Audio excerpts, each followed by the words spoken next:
Hey mages, welcome to today's MTG Arena budget video. Today I've got 5 new decks for you for standard, and all of these decks are super budget. They literally have no more than 5 rares in each. Now, as we know, that is real budget magic. So we're going to take a look at these decks. I'm going to run through them, have a look at the cards that are in there, explain how the decks play and everything like that. So please stay to watch every single deck, and then you'll be able to decide which one is the first one for you, whether that just be on your play style or whether it's the one that you've got the most wild cards for, and then you can save for the rest potentially as well. So without further ado, let's get on to looking at the first deck. So we're starting off with a favourite of mine and a favourite of the channel. It is a mono black deck. Mono black is very good. It has one of the best cards in standard in there, and that is one of the rares that we are crafting. The mythic rare, Sheoldred the Apocalypse. This is obviously a win con. It's a great win con, and really it does have to be in a deck because it is that good. It can win games just by not attacking. It can just win it by the abilities that it does have. It's just a really cool card. There's not much more to say about this. I'm sure a lot of people will be, loving the day when this rotates out. It's so good. The stats 4/5. It has Death Touch. You gain life. Opponents get drained with drawing cards. It's just an all-in-all amazing deck. So, new card from the new set that we're putting in there is, at last, Black has a Wrath again. It's a 5 mana Wrath. Now, obviously it would have been nice if it was 4 to keep up with the mono white decks. With their Wrath, their control decks, they got another Wrath. I think that's probably about 5 or 6 they've got now. But Deadly Cover Up for 5 mana. It has the new ability mechanic, which is Evidence. So you can collect Evidence 6. To collect Evidence, you have to exile cards with total mana value 6 or greater from your graveyard. But this is in there. It destroys all creatures. We have a lot of spot removal, but this is also good to, it's good to have a board wipe as well in your deck. And now we can finally have that in there.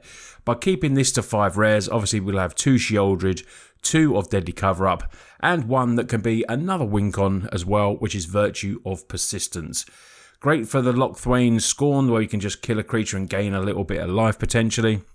And then it has the enchantment side, which is at the beginning of your upkeep, put a target card from a creature card from the graveyard onto the battlefield under your control.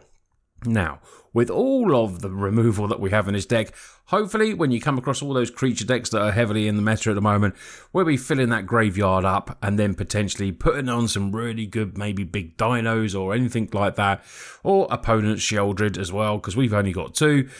We can put that on the battlefield and save ours. Virtual Persistence in there as a one-off, and automatically I'm going to say, if you're going to upgrade this straight away, if you've got another one in your collection, definitely put 2 of these in there as well.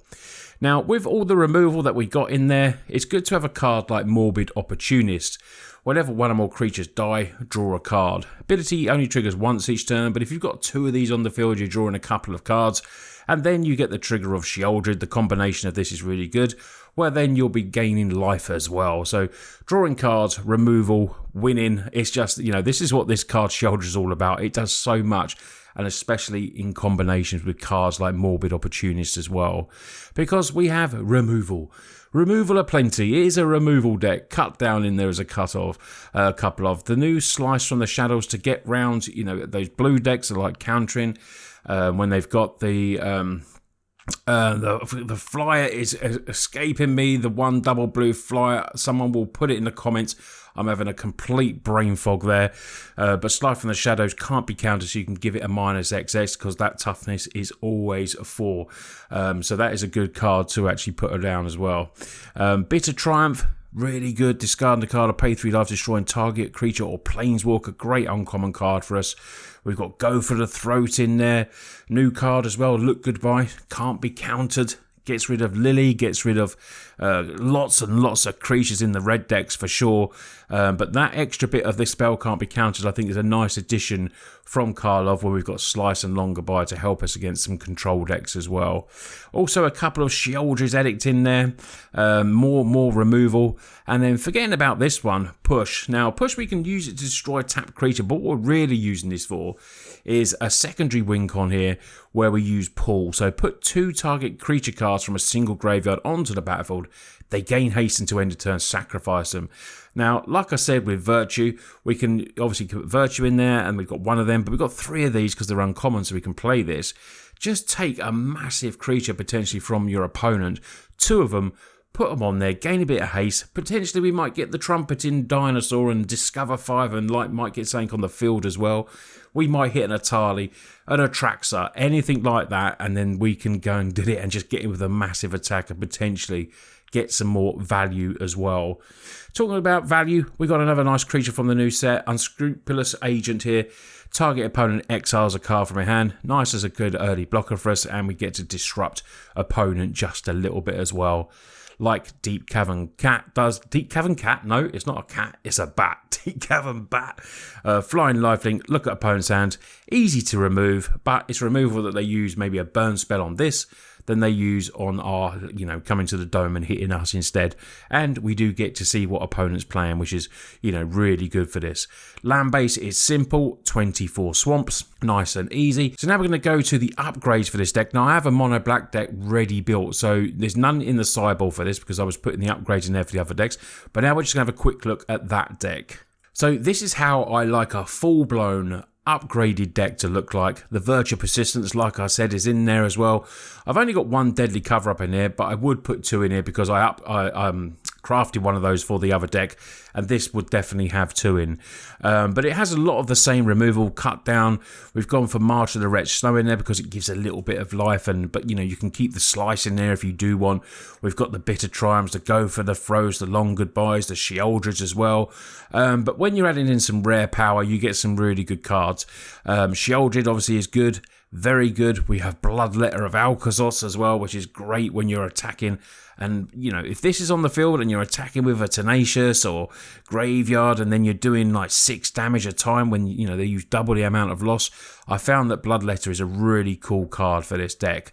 Then we have Masker Girl Known Killer from the new set as well. Great card. Mix some of these creatures up. If you've got only 2 Sheoldreds and you've pulled these, mix them up a little bit if you want. They're not set in stone, but this is the configuration that I like. It really does show some extra value and it brings the power in with this. There is a lot of rares added to this.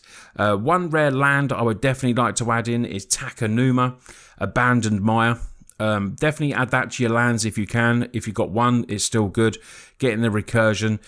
Hidden Acropolis is in this deck, not in the other one, because we have more chance of hitting something big with this. We've got a lot of good creatures or anything like that could come into the field. A Liliana. So yeah, this is the full-blown mono black. So I will put a little link down below. But let's get on to our next deck. The next 5 rare deck is a Jesky Equipment deck. New rare from the new set, Ill-Timed Explosion, really cool card. Draw 2 cards, you may discard 2 cards. When you do, Ill-Timed Explosion deals X damage to each creature, where X is the greatest mana of value cards that you are getting rid of. So this is really good for feeding up our Reanimator of this equipment deck. We've got some really good cards in there like Ramosian Greatsword. Good uncommon, +3/+1 trample. We can put that in there and potentially do a 5 mana Wrath as well. This deck is super fun to play. You will enjoy playing this deck. Now, the other rare in the deck is a 2 of Denetha Benalia's Hope. Upgrading this, I would like, if you put another 1 in this, if you can, to go to 3 and possibly go for the full 4 Ill-Time, but I still think 3 is fine. The Hope, First Strike, Vigilance, Lifelink is a great creature to put these artifact equipments on. When it ends a battlefield, you may put an aura equipment card from your hand or graveyard attached straight to it. So you have the discard feature of this. You can discard, any of these. Your Bladehold, War Whip, your Ramosian is a great one as well to get rid of. Now, in the additions to this to make it, fairly stronger, there's some other really good equipments that I'll show you in a minute. But this is good to get in there. Now, more Reanimator that we do have in it is with Magnetic Snuffler, a really cool uncommon from Karlov. Which then this ends battlefield, return target equipment card from your graveyard attached to it. So we have multiple ways to put stuff into graveyards with the Ill-Timed Explosion, and then we get them back attached to our 2 creatures. This also has, when you sacrifice an artifact, put a 1/1 counter on it as well.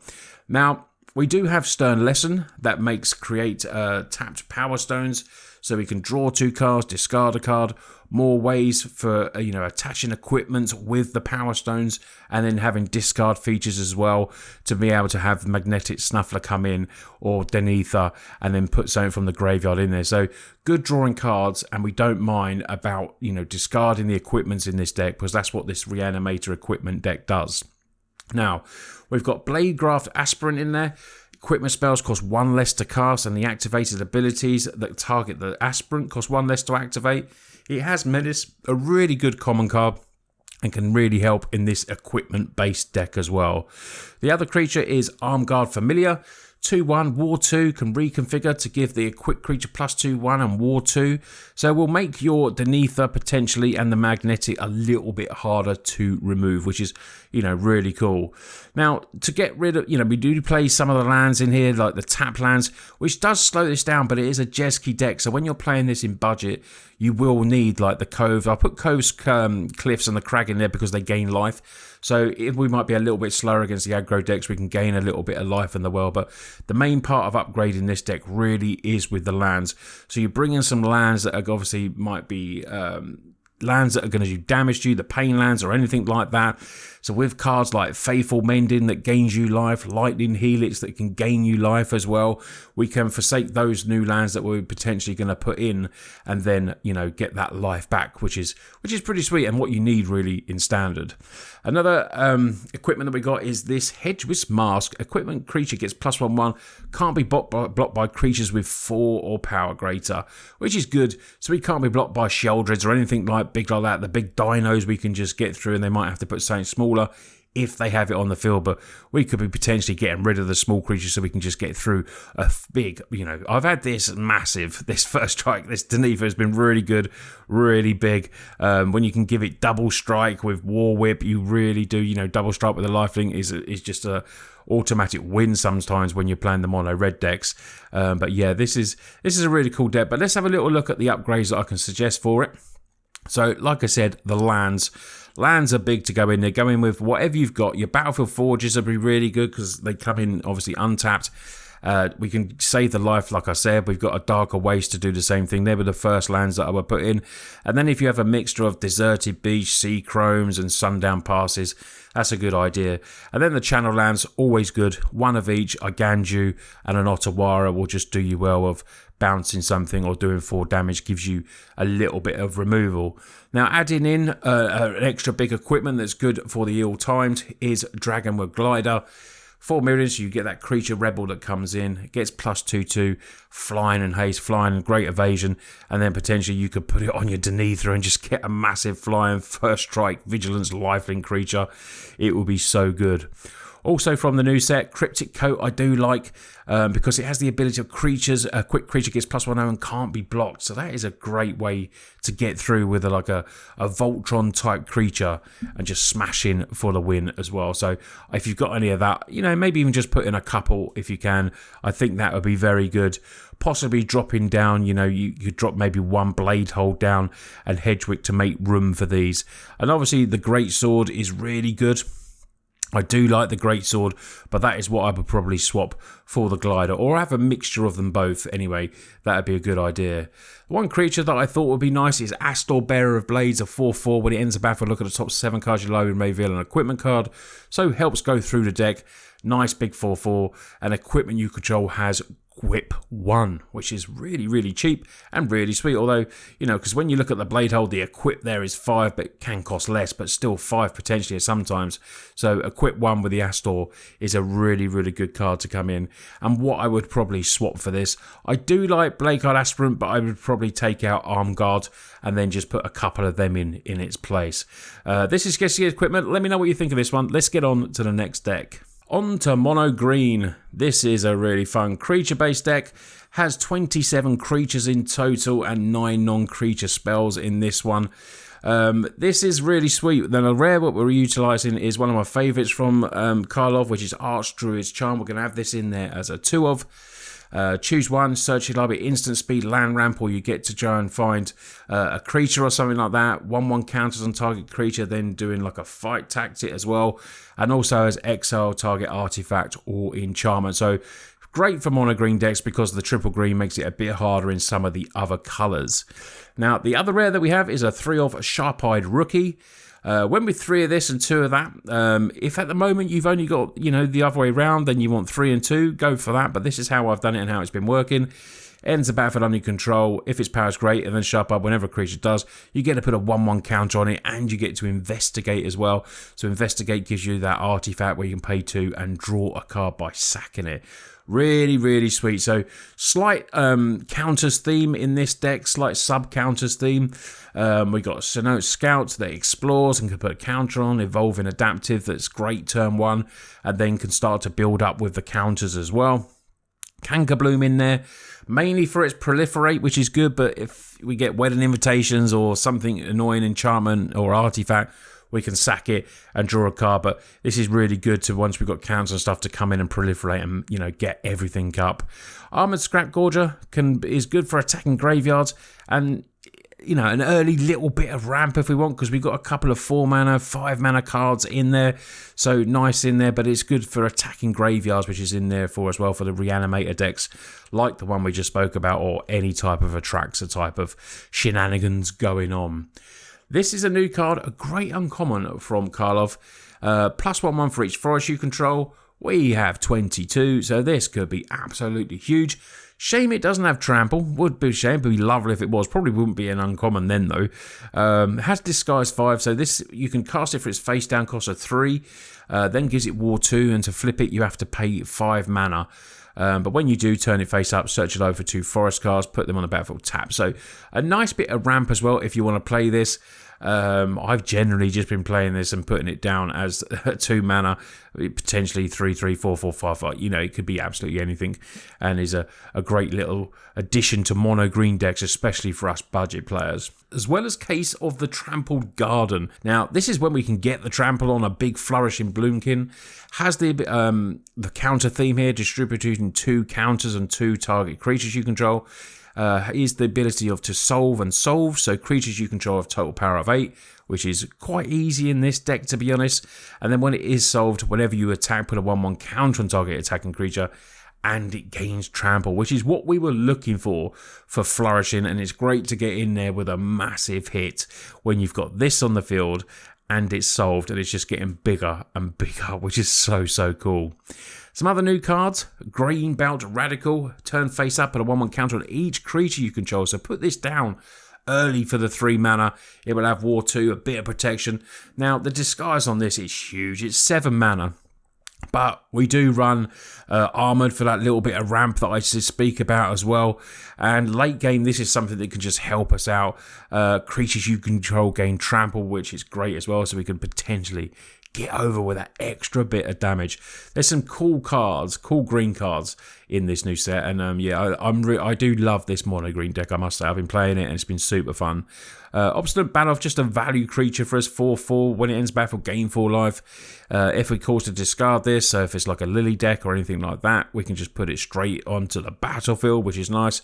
Nice early big creature in there, a big stomper that we can hopefully get some counters on or something like that. And then the last creature I'm talking about, which we have in the deck, is Blossom Prancer. Reach, help against flying a little bit. 4/4, good stats. And this set is battle. We can look at the top 5 cards and reveal a creature or enchantment card. So helps us potentially get that case, but we've got plenty of creatures, like I said, 27. So it's generally going to be a hit from this because we're looking at the top 5. We'll just be a little bit unlucky if we do. But then there's if we didn't put the card in hand, we gain 4 life. And it's still a 4/4 with reach for 5 mana, so proper value. Hidden Adversary is in this one, 5 mana, discover 4, lots of cards that we can obviously get with that, loads of cards, and then 22 forests. This deck to upgrade, land base, very just besiege you, that's all I'd probably recommend to go in there. Not much you need to do, it's just great channel cards, all the channel cards are great. Looking at the creatures, Kodama is good with counter creatures. Modified creatures give trample, so that's another way for us to get trample and get that in there. We got Pelucanos, which is just a massive 4/5 with reach. Probably will take place. I mean, Blossom Prancer is sweet, but it's 5 mana, 4/4. Penuncrinus is just a very good card, and we can flip it potentially because it's 6 and 1 mana, so it is a card that we can flip. Centaur Nameless, whenever it attacks, create a map token. Nice. Vigilance. The Vigilance is a really good turn 3 play. Fitting that in there. Now, I do like Case of the Trample Garden, so it's up to you if you want to take it out and just go more creature aggro. You could probably swap it with Pelucrus or Sentinel and take that 3 mana space. Cankerbloom is nice. It adds in a bit of removal. Sinote Scout is sweet, but you probably would choose between one of these, which one you prefer. I prefer Evolving probably, although you do see Sinote Scout in all the Monog Green decks as well. I would leave that up to you, but I would prefer Evolving Adaptive, and then make room for some of these creatures at the top end. And a couple of Nissa, if you can squeeze it in there, put it in there as well. If you've got this collection, it's just amazing. Making that massive green horror token, destroy artifacts or enchantments, and to end a turn, creature card get +1 for each forest. So I would probably swap the Cankerbloom for a couple of Nissas. We get, is proliferate with that and destroy target enchantments and artifacts. Well, we get that with the -1, the destroy, and then the -7 if we can get to that. Remember, it starts on 7, so you can actually do that straight away, so you can get that effect and get a massive winning. So they would definitely be the upgrades and a couple of the changes that were made. But let's get on to the 4th deck. So the 4th deck is a Boros deck, and the last deck is a Azorius, a blue-white deck. So make sure you stay along for that one, all you Azorius fans. This, one of my favourite cards from the new set, War Leader's Call. It's aggressive. It just wins games. It is so good, this one. I've made a full-on deck for this one, so we'll have a look at that in a minute. Creature you control get +1/1. This is just great with tokens, aggressive creatures and stuff like that. But whenever a creature enters the battlefield under our control, 1 damage to each opponent. It's not legendary. Get multiples on the field, and you are just doing massive damage. Now, the upgrade for this just makes this really good. But the other rare that is just the perfect combination with War Leader's Call is Ogier. A red source would deal any amount of damage to a non-combat damage to a player or opponent. It deals the damage equal to this power. This will come in as a 4/4, but with one of these, it's a 5/5. So then every time a creature comes in, you're doing 5 damage. 2 of these on there. This is a 6/6. You're doing 6 damage. It's hilarious. So you get your little Yoshian in there. You do a Gleeful Demolition. You destroy it. 3 creatures come on with War Leaders, and this on the. It's doing 18. But put 15 damage with one of these on the field. 15 damage. It's hilarious, this deck. It's so fun to play. It can just win out of nowhere. But it really does need the War Leader's Call on the pitch. So you really do need this on there. Otherwise, you're left with a lot of weenies and you're trying to just chip away, which doesn't generally work too well. We've got Demand Answers, additional cost, sacrifice an artifact, discard a card. We've got ways to do that. We've got Yoshian. We've got Inspector that investigates. There is ways to do that in this deck as well. So this Vidolcan makes obviously a blood token.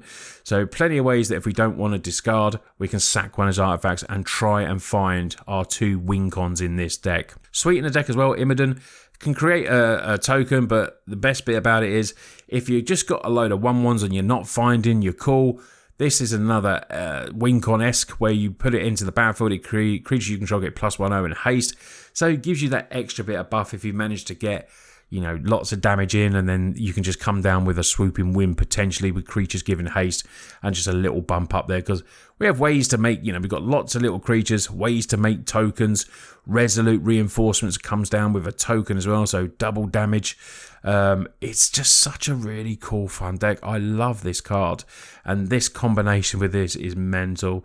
Bit more removal in Frenzy, just a really good card. 5 damage, deals with Sheldred and many more creatures in there as well. Land base, very simple. We need a couple of tap lands because we've got red white. We've got red white. So we need some of these tap lands. Gains a bit of life on the way while we're trying to get the call. More life gain with Helix as well to help against those aggro decks until we potentially find this and take over a game potentially. But let's have a little look at the upgrade of this deck. Now, this is my full-on version that I absolutely love.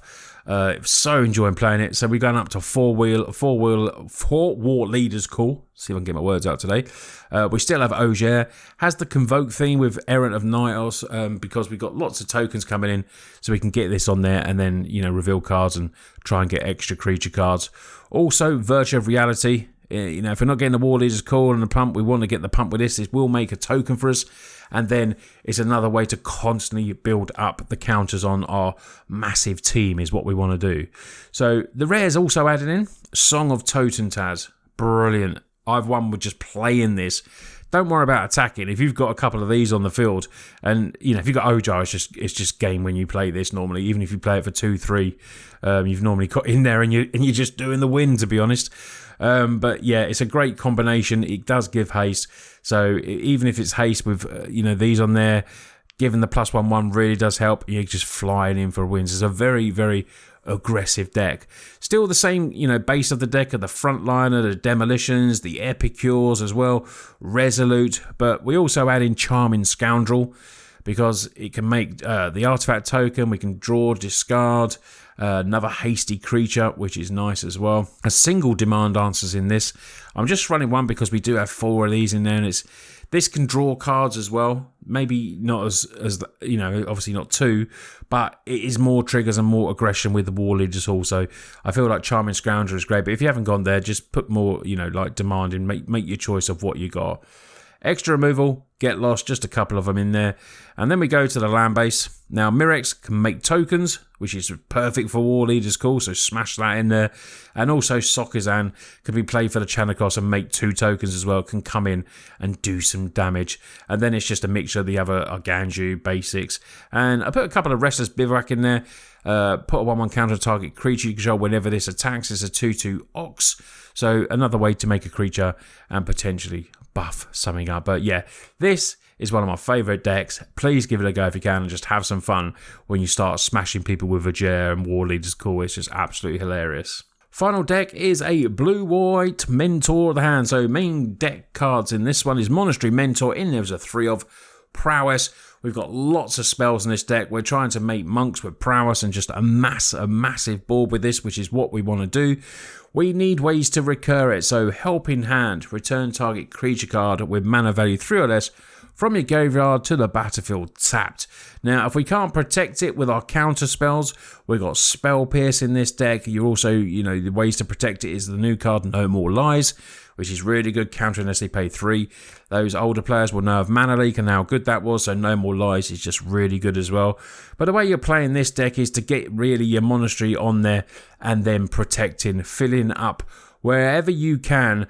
Cards like Consider to Find It, we've got the Gaze in there, Sleight of Hand. We do have ways to actually draw cards, put stuff in the graveyard, and then reanimate with this deck with the Helping Hand. We also have Recommission as well that will return target artifact or creature card, mana value 3 or less, which is what we want to be doing. We can fill up the graveyard as well with Pit Clock Prankster, and then just bring stuff back. This has the Mill, and then it turns into a Flying Vigilance as well. This is a great card to come back into as well, because it makes a creature, when it comes in, makes a 2/2 blue and white token, and we can give that detective a bump if we want Vigilance and +2/0 by late game sinking into it as well. But the other rare in the deck is Steamcore Scholar. Love this card 2/2. I think we should be seeing this in a lot of different types of decks as well, because it ends the battle, draws 2 cards, then discard 2 cards unless you discard an instant or sorcery. Now, we have a lot of that. We've got 13 creatures, but 25 instants or sorceries, a mixture of them in this deck. So plenty of ways to just discard 1 card and do that. And then, you know, getting the value, Flying Vigilance is really good with this. But the whole basis of this deck is mainly around a Monastery Mentor, creating as many monks as you can. We've got lots of low mana spells. You're triggering that, and then getting in for some big and bad beats into opponents. If they do get rid of it, we got ways to recur and keep bringing back lots of recurrence to keep coming back, and protection spells. A slight addition is this. I want to test out Make Your Move. It's been good in some games. I like the addition of 4 or greater in this, and it gets the destroying artifact or enchantment. a bit like Get Lost, but this is our budget version, and I think it's, you know, for 3 mana, it's a fair card, and to go in there as a couple of land base. Simple again in the budget version. Lots of plains, lots of islands, a couple of Skybridge because it has the draw a card, and then some Tranquil Coves as well. Now, we're looking to upgrade this land base, upgrade it as much as you can. You don't really want tap lands coming in. A Darker Waste is one that I would definitely put in there. Then you've got your Sea Chromes and your Desert Beaches. Simple stuff that you already know to put in there and upgrading. Restless Anchorage, I think, is nice in there to have another attacker in. So, you know, definitely put a few of these in if you can. The 2/3 Bird White Flyer will be games where that'll peck away and get you some nice wins as well. You can upgrade your Make Your Move with Get Lost. Instant speed, 1 mana less. Does destroy planeswalkers, creatures, and enchantments. Doesn't do the artifact, but still a very, very good card. Or if you've got Soul Petition, potentially play that as an alternative if you don't have any Get Lost. But I would put Get Lost in there. This was the card I was trying to think of earlier. Haughty Djinn. Probably some of you have already written it in the comments. But just a great addition to any deck that's playing a lot of Spells Matter decks. This will come in there, make our instants and sorceries cheaper. We do have a lot of 1 mana though, so not really going to get around that. And No More Lies is 2 colours, so it's not going to do that. But can make Recommission 1 mana. Could make Get Lost 1 mana. Anything like that, will make it a bit better. But it's just a beta and be a really good card to add into the deck. And I do like Memory Deluge. Put in there a couple. Good way to find your monasteries. So if you can put this in as a couple of, and maybe you could swap, maybe drop a Sleight with Hand, would probably one thing that I would swap down, and maybe one of the considers possibly, but I probably I do like Otherworldly Gaze because it does help you siphon as well from the top. So maybe I would jock a Picklock Prankster just to go to 3 to them, because we're adding more creatures with Haughty Djinn, so that is, you'd have to mix up some of your inside source to make room for the Haughty Djinn, and then I would make room for the Memory Deluge by getting rid of that as well, and just having a better creature, to be honest, in Haughty Djinn than this, although I do love the value that this gives when you recur it back in. But that is probably the swaps that I would make for this deck. So there was 5 super cool budget decks for you. I hope you've enjoyed the video. Please give it a massive thumbs up if you can, and subscribe. It really does help push the channel to everyone else. We are so close. I think we're about 6-7 subs away from 16,000 now. So I'll do a little giveaway when we hit those numbers. If you want to go that bit of extra further and support me, become a patron. I really do appreciate that. You get all deck lists like this early in that. There's lots of different types of rewards where you can play each other once a month and stuff like that as well. So if you're interested in that, go and take a look down in the description. If you want to get these cards in paper, shout out to my sponsors, Cardmarket, the largest marketplace in the world. If you're in the UK, if you're in Europe, go and check out them and get some of these cards and take them to your F&M and give the decks a whirl. Anyway, you lot take care, and I'll see you on the next video.